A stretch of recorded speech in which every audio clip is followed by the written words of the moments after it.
Damos la bienvenida a nuestra invitada del día. Se trata de la doctora Milagros Ortiz Bosch, ex vicepresidenta de la República Dominicana, primera vicepresidenta nacional del PRM y directora general de Ética e Integridad Gubernamental. Doña Milagros, bienvenida. Saludos, señor Pejuelo, para verlos mejor. Sí, muy buenos usted días. Que es una mujer también de la televisión, estábamos haciendo el programa bueno, el que no sale. Muchísimas gracias. Sí, usted fue también la primera senadora del país aquí en la primera vicepresidenta de la Trujillo había en la época de Trujillo. Pero habíamos tenido quizá dentro de la democracia. Estamos hablando de la democracia. Pero hubo una dama de Nagua que fue senadora por Nagua en el primer periodo que ganamos, que se transformó de las elecciones primeras democráticas del país. En el 62. Sí, sí. Y en la historia republicana usted fue la primera vicepresidenta. Pero aquí en la capital. En la historia republicana y dictatorial. No, pero aquí en la capital. no hubo una. Pero aquí en la capital usted fue la primera senadora. Creo que sí, creo que sí. No, sin creer. Ese es un proceso bonito, porque es la construcción que uno hace o no hace. Y cada posición que uno llega tiene que tratar de cumplir realmente o de hacer que su país avance más allá, no uno personalmente. Uno es un actor de un momento y dejar cosas hechas es muy importante.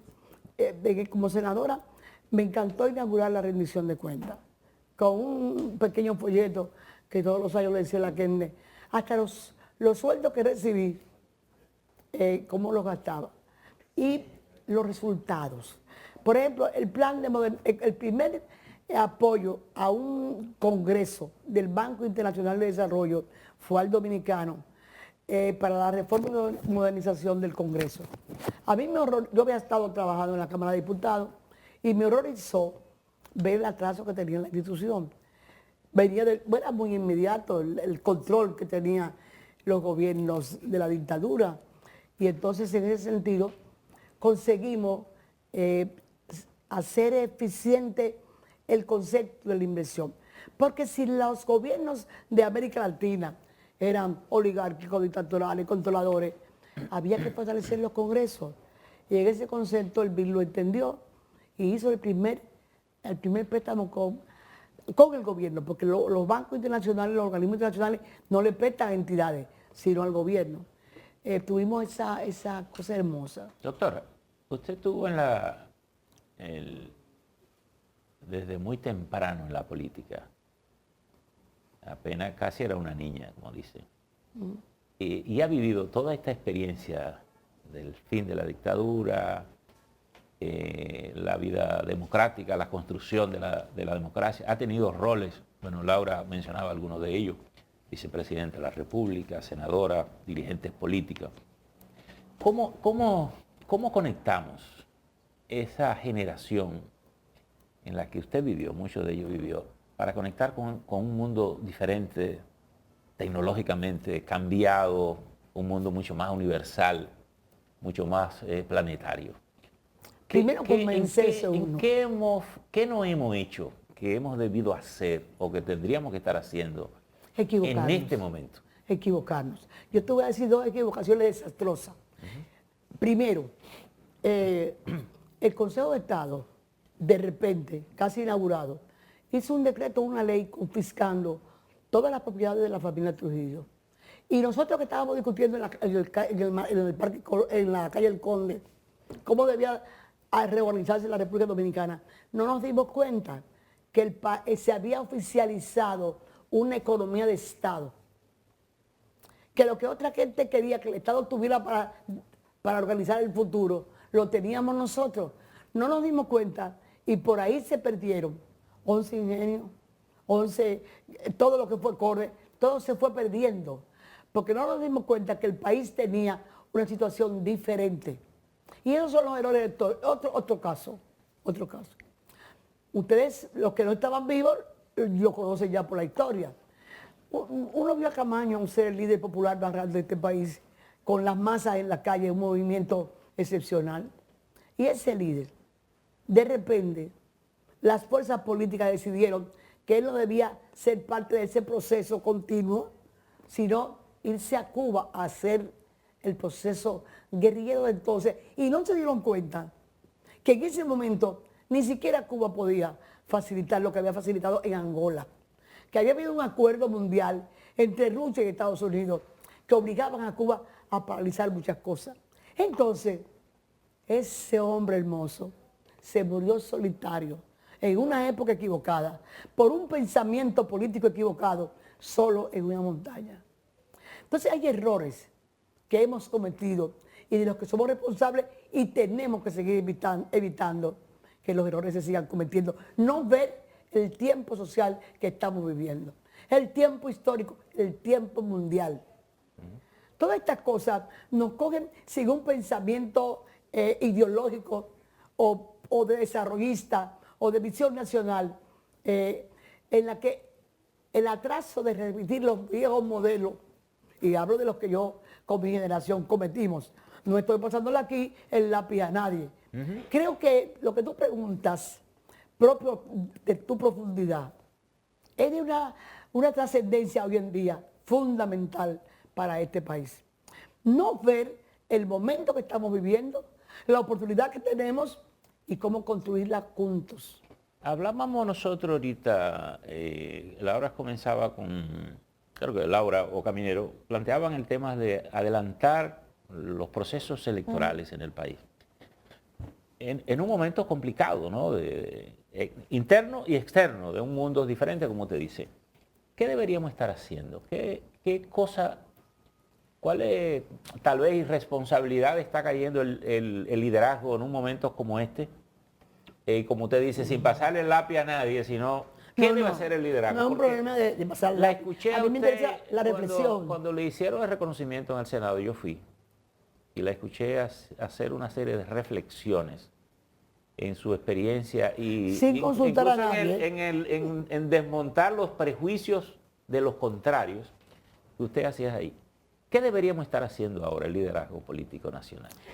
No olvidarnos de lo que hemos hecho juntos y pensar qué necesitamos ahora seguir construyendo juntos. Porque hay un nuevo estilo de adquirir el poder, de conseguir el poder.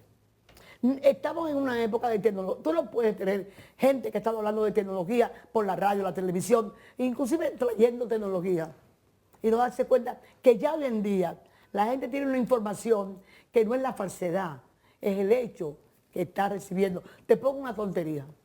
¿Cuántos años tenemos hablando de que es posible e importante desmontar lo informal de la economía dominicana? ¿Cuántos años?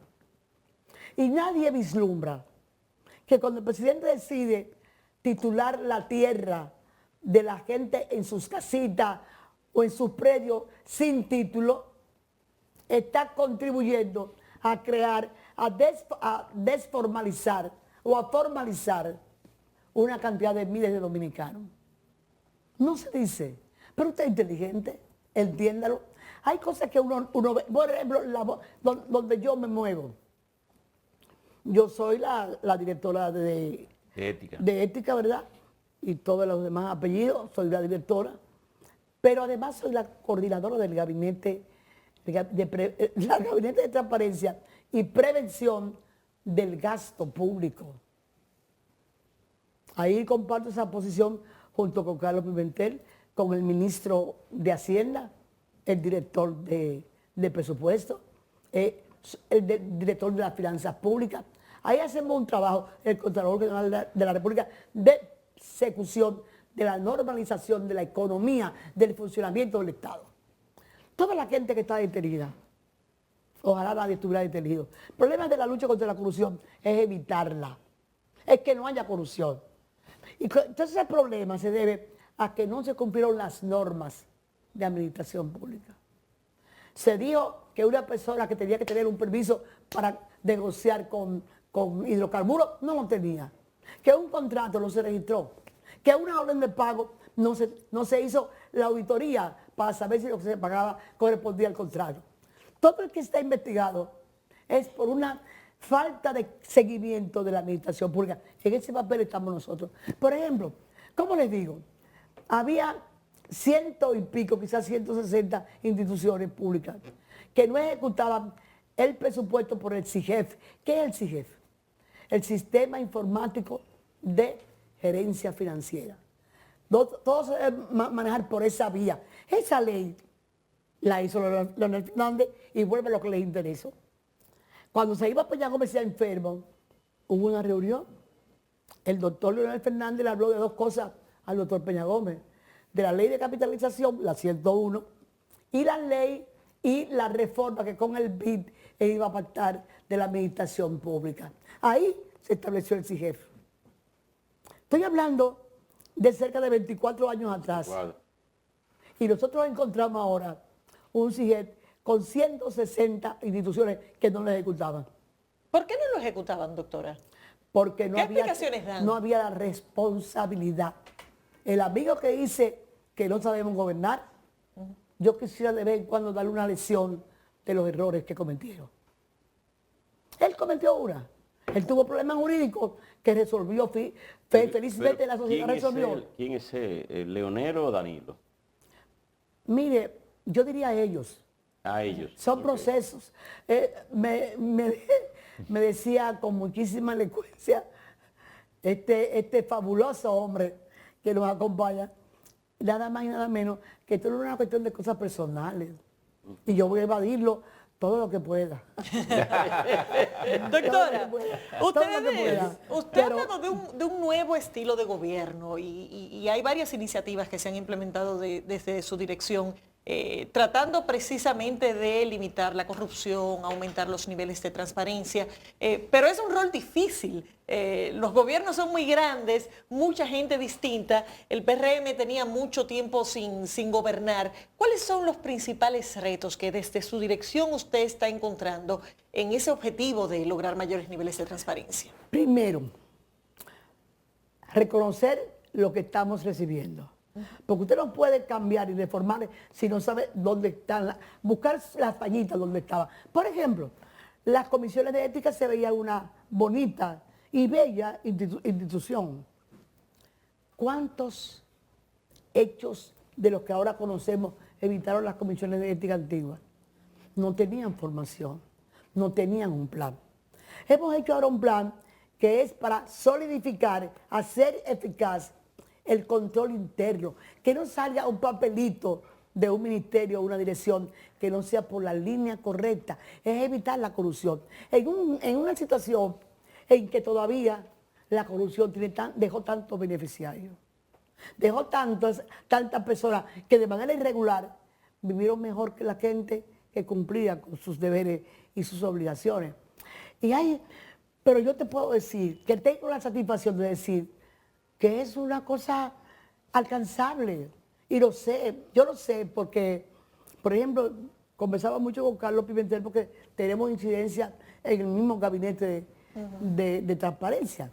Realmente, antes había muchas dificultades para que las compras salieran perfectas. Había que tumbar muchas compras. Hoy en día eso es mínimo. Hoy en día el alerta a no quedar mal, porque se han tomado medidas. El presidente, cada caso que sucede, cada caso de corrupción, oye, la gente que los olvidó todo, tiene que tener respeto por la gente que está cuidando la defensa de lo que es, esos recursos son del pueblo dominicano. Entonces yo pienso que uno de los errores muy grandes es hacer el bulto de la política desde una visión de tratar de ocultar el pasado, cuando lo que tenemos que construir juntos es el porvenir de la República Dominicana. En el caso del escándalo que se ha producido con Limpio Mi Barrio, o Limpio... Pinta tu barrio. Pinto tu barrio. Sí, Alisa. Sí, bueno, ¿dónde está el error? Mío. No el error suyo, sino el error de lo que se ha denunciado. la eficacia del gobierno nuestro está en que cada cual es un rector de una materia. El rector del área de compras y contrataciones públicas es la Dirección General de Compras y Contrataciones Públicas. Ese es un caso de compras. Está en manos ya de Carlos Pimentel, que lo está investigando, se empoderó. Nosotros lo empoderamos, inclusive, del rumor público nos empoderamos. Tan pronto Carlos conozca ese trabajo y diga desde la rectoría, estas son las fallas, las fallas. Entonces yo, como parte de la que tiene que cuidar el funcionario público frente a las formas de gobierno, podré hacer tomar una posición. Pero eso le corresponde en el campo de lo que maneja Carlos Pimentel. Y somos muy respetuosos. Por ejemplo, los casos que tienen que ver con conflicto de interés, es a mí que me llegan. Y cuando me llega un caso de investigación, depende, nosotros no somos la justicia, nosotros somos una investigación del área gubernamental en virtud de la ley 4108 y el reglamento que nos creó. Nosotros estudiamos un caso y tenemos la siguiente alternativa, mandarlo para el MAC, porque es una violación. Si hay uso de recursos del Estado, mandarlo a la Procuraduría. Y hoy en día tenemos la alternativa con la creación de las subcontralorías de cuidado del patrimonio público, mandarlo ahí a través del Contralor. Doctora. Dígame don Percio. Escuchándola, tengo que llegar a una conclusión en que el país necesita reforzar las acciones preventivas contra la corrupción. Asistí en estos días al proceso de transparencia que lanzaron sobre el Ministerio de Turismo. ¿Cuál? El Ministerio de Turismo. Sí, estuvimos ahí. En la que se está involucrando un grupo de universidades en este proceso y jóvenes estudiantes. Nosotros somos coordinadores. ¿Qué es lo que tenemos que hacer para, así como estamos con la idea de fortalecer el Ministerio Público Independiente que persiga a los que se toman los recursos públicos? ¿Qué hacemos para que no se los roben? Porque a veces nos sale muy costoso perseguirlo después que se lo roban, con la frustración de que no siempre se recupera lo que se roba. La responsabilidad, aquí hoy en día, no hay un programa que afecte el presupuesto nacional que no esté firmado por el Contralor, depositado en la Contraloría, registrado en la Contraloría. No hay una sola compra que no pase por el sistema de compras y contrataciones, que sea reformado visiblemente con sistemas de alerta, que es la atracción del mundo en términos de avance tecnológico. Aquí estamos trabajando de tal manera, yo te voy a decir las instituciones que operan con firma digital. Nosotros estamos llegando a la ley 167-021, burocracia cero, que es la ley que establece una mejora del administrativo y una revisión de los procedimientos. Nosotros estamos todos trabajando ya, yo trabajo con la firma digital.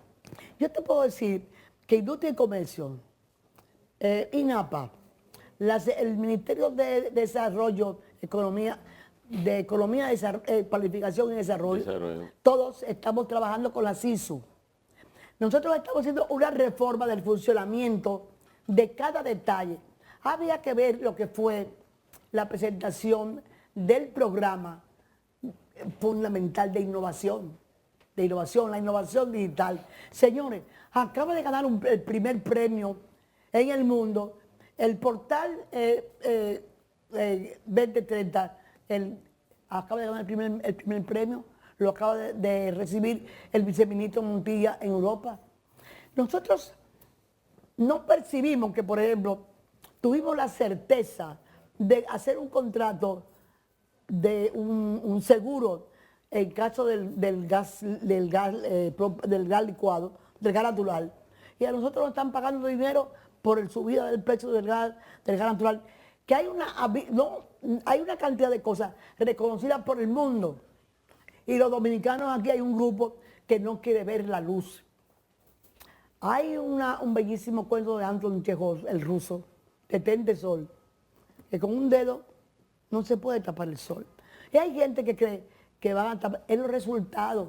Se está trabajando para la gente, se está trabajando con un concepto de llevar el desarrollo al territorio. ¿Siente usted que esas cosas se están comunicando bien desde el gobierno como para que la gente... Por ejemplo, el ministro Paliza estuvo aquí con nosotros ayer y ponía fecha a la plataforma para la burocracia cero. Él decía, creo que el mes de septiembre fue que dijo, ¿verdad? Él decía que para el mes de septiembre se estaría lanzando la plataforma. pero son totalmente seguros. Seguro. Oh, pero yo soy parte de la que... Mire, eso es parte del concepto, la ley, que se hizo con mucho tiempo, de la creación del gabinete de transición, el gabinete de transformación digital. Y una comisión que se llama Conectividad. La dirige Peter Pawlowski, un ser humano dedicado a eso. Yo estoy trabajando con la permisología, que es uno de los problemas que más preocupan al presidente de la República. Pero yo me reúno con Pawlowski y hablo con Pawlowski y le digo las cosas que tenemos que planificar. Y Pawlowski me dijo, no, Milagros, ya tenemos 40 instituciones que nos han traspasado, nos han informado el mecanismo de sus permisos, de los servicios públicos. Tú tienes razón. Nos dejamos llevar por la discusión cotidiana de todos los días y no salimos a decir lo que estamos haciendo.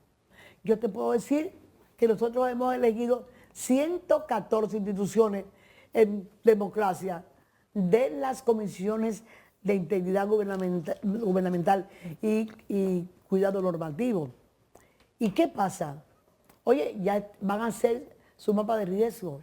Se van a entrenar esas comisiones en la CISO. ¿Cómo es posible que tú tengas gente cuidando el Estado que no saben lo que van a cuidar, sin un programa para cuidarlo?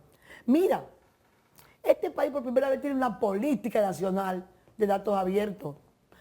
Eso ha causado tal sensación en todas las instituciones que sabían cómo iba la República Dominicana, que en octubre, en septiembre, el 26 de septiembre, se inaugura aquí el Gran Congreso América Abierta, sobre datos abiertos, a los que ya 12 países, 7 instituciones y América entera va a concurrir. Esos son, a mí que estoy, tú sabes que tengo algo que yo no sabía. Yo no sabía que nosotros en la dirección éramos los representantes de las Naciones Unidas, la OEA, la OCDE, de todas esas cosas que tienen que ver con delitos, con la falta de derechos, todas esas cosas, no la falta de derechos, sino lo que tiene que ver con los convenios internacionales que afectan en esa área. Bueno, derechos fundamentales. los derechos fundamentales. Tú sabes que a mí me preguntan qué opina, qué opinión tenemos los dominicanos de la prensa. Yo no lo contesto. Yo les pido a los periodistas, a la dirección de diario, que emitan ellos su opinión. Y yo mando. Es diferente lo que estamos haciendo. Es que esos datos abiertos se están haciendo con la sociedad dominicana. El jueves creamos la integridad de sociedad y gobierno para producir ese proceso. Los cambios son tan formidables. Yo me atrevo a decir, y yo no es con edad, lo que viví, lo viví hermosamente. Mire, yo he estado con 3 gobiernos. Yo fui secretaria de Juan Bosch, al ladito de Juan Bosch. Tuve hasta que yo inicié, los primeros pesos de mi vida estaban en ese día. Oigan, yo trabajé con Hipólito Mejía, que algún día se verá dónde tuvieron sus grandes aciertos y nuestros errores. Yo estaba junto con él. Y yo he estado con Luis Abinader. Y como dominicana, y soy una persona extraña, que el tiempo de lo vivido no me afecta a lo que estoy viviendo ahora para conocerlo.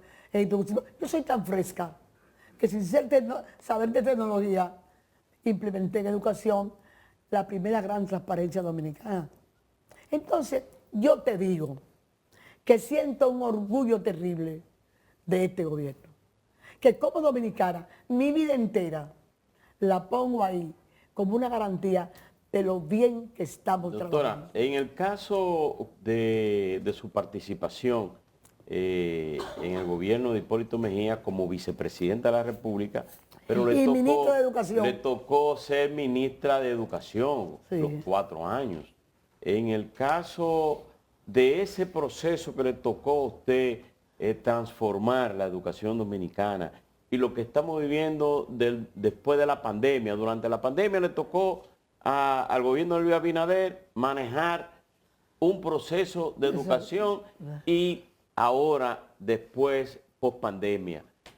vemos estudiantes que les bailando desnudas en un salón, vemos un niño o una niña que le entra galletas, se faja la trompada con un profesor, vemos en el caso de otros que entran armados a las escuelas, pero estamos viendo que el Ministerio de Educación está diciendo que va a adaptarse a las pruebas nacionales para aquellos estudiantes que no han tenido esa calidad.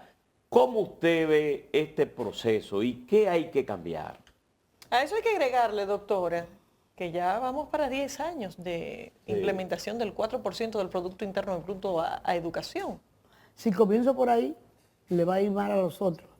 Porque el problema no era cuando el presidente Medina acoge la ejecución del 4%, había una crisis económica muy importante. Y el 4% se tomó para activar la economía, para expandir obras donde quiera y crear trabajo.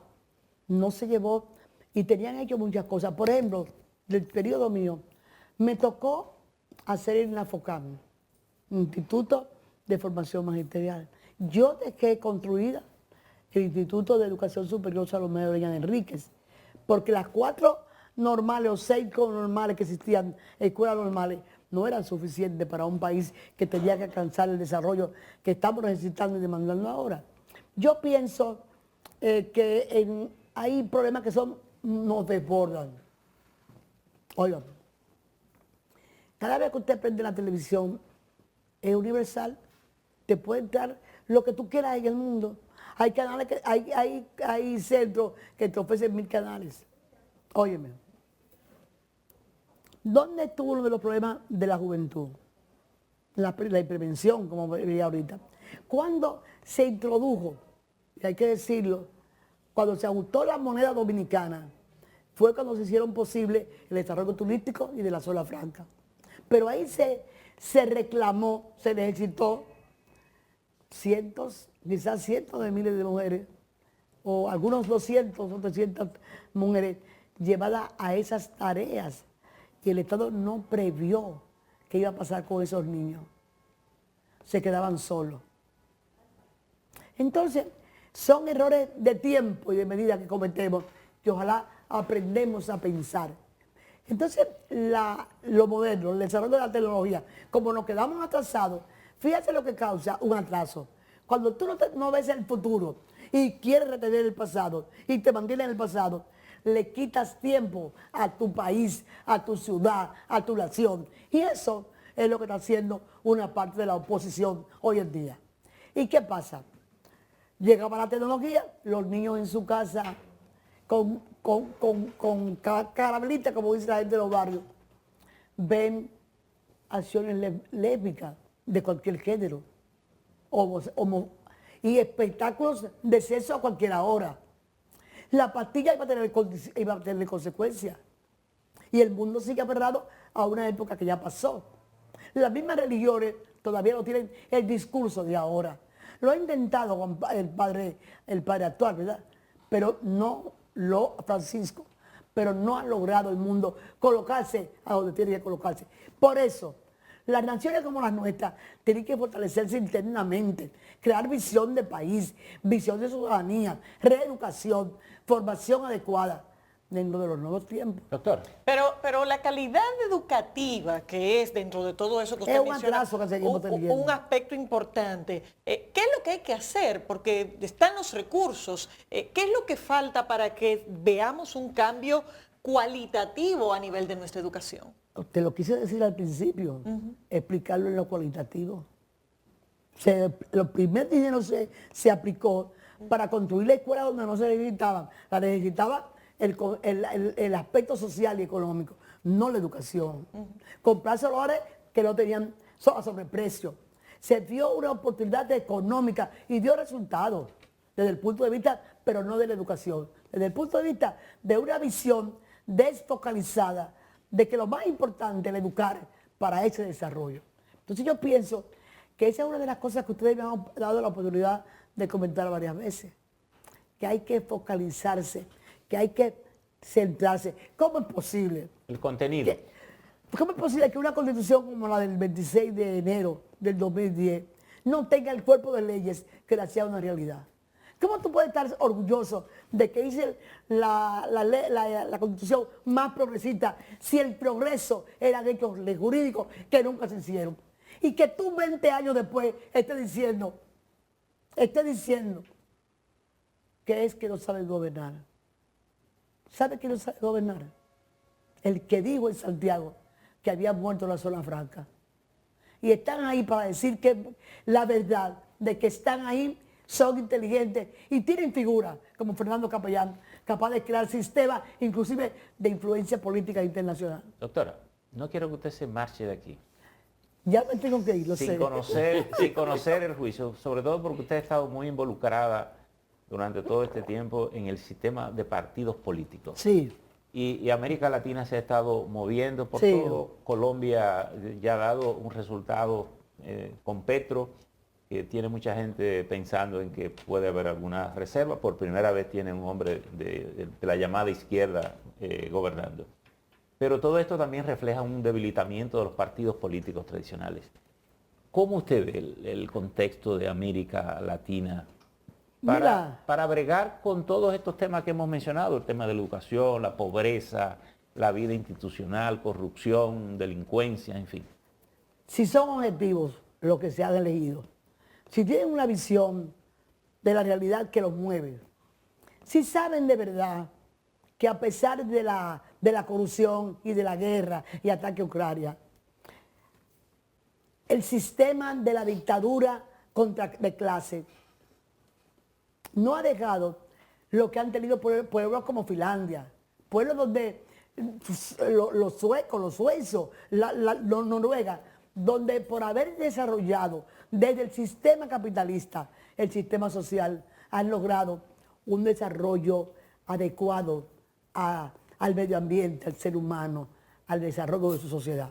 Y nosotros, en América, yo tengo la convicción de que tanto Lula como el de Chile, como el de ahora el señor Petrus en Colombia, tienen que pensar, ¿está mejor Nicaragua económicamente? ¿Está Venezuela más desarrollada económicamente? Yo pienso que van a ser más inteligentes. Yo he visto a mi lado a Luis Abinader, dentro de lo que es, quizá haga una confidencia aquí bastante, que no sé qué me va a contar, pero no me importa. A mí esa cosa no me importa. Entonces, mira, me contaba el consultor jurídico de la presidencia que escuchó una conversación de Pierluisi, el gobernador de Puerto Rico. Quizás ese atrevimiento mencionarlo a él, porque de Luis es más o menos amiga. Sí. Entonces, y le preguntó Pierluisi, ¿y qué son ustedes políticamente? Yo sabía de Peña Gómez, pero ¿qué representan ustedes? Y me contaba Antoliano que el presidente contestó de la siguiente manera: nosotros somos un país que sabe que el desarrollo y el crecimiento tiene sus reglas y que tenemos que aprovechar esa coyuntura, desarrollar esa coyuntura, no ir contra esa coyuntura, sino a simularla. Pero nosotros somos un partido que tiene un compromiso con la gente. Un país de desigualdad no camina bien. Entonces, yo creo que esos jóvenes que están siendo elegidos ahora van a encontrar el punto exacto del equilibrio de Latinoamérica. Y creo que tengo esa visión, no es compartida, no he hablado con el canciller, no he hablado con el presidente, es mi opinión. Mi opinión es que llega un momento de tal magnitud entre el conocimiento, la tecnología y la demanda social, la vivencia de los pueblos. Los pueblos no están muertos, están vivos. En que el justo sitio de colocarse lo obliga a la sociedad, el tiempo, la comunicación y la sobrevivencia. Y creo que esos mandos que se han elegido tienen de cerca ver los extremos de lo que ellos hubieran querido hace 2 años atrás, porque Petro fue un guerrillero, pero fue de lo que hizo la Constitución que hoy impera en Colombia. Doctora, muchísimas gracias por su participación. Decirle que la admiro, tengo gran respeto y que parte de la vida política y profesional mía siempre estuvo ligada vinculada en el mismo camino suyo cuando fui 19 años asistente de prensa de José Francisco Peña Gómez. Ahí estábamos. Sí, ahí estábamos. Y Muchas antes de que usted gracias. se vaya, por lo que usted dijo, hay, que por lo menos que yo recuerdo, 3 exguerrilleros que han llegado a la presidencia en América por la vía electoral. Es un tiempo de reflexión. Está el caso de Petro ahora, pero está el caso de don Pepe Mujica en Uruguay y en Nicaragua? y el caso de Dilma Rousseff en Brasil, que fue guerrillera también. Pero yo me voy- Y en el caso de El Ya, Salvador... ya me despidieron, Sí. ya me despidieron, pero quiero decir una cosa. A mí me gustan los ejemplos de ahora, Ajá. porque en lo anterior, inclusive en Dilma Rousseff, hay algo que aprender de cómo las crisis no bien llevadas producen la pérdida del poder. Y creo que esa es la gran enseñanza. en Y El esa es la Salvador- enseñanza de mi partido, el PRM, que tenemos que seguir luchando y seguir defendiendo esto que yo he tratado de explicar aquí, el cambio real. Muchas gracias a todos Doctora. ustedes. Gracias a usted, doctora, por haber estado con Un abrazo, nosotros. gracias por estar. Despedimos a la doctora Milagros Ortiz Bosch. Gracias por la sintonía. Nos vemos mañana.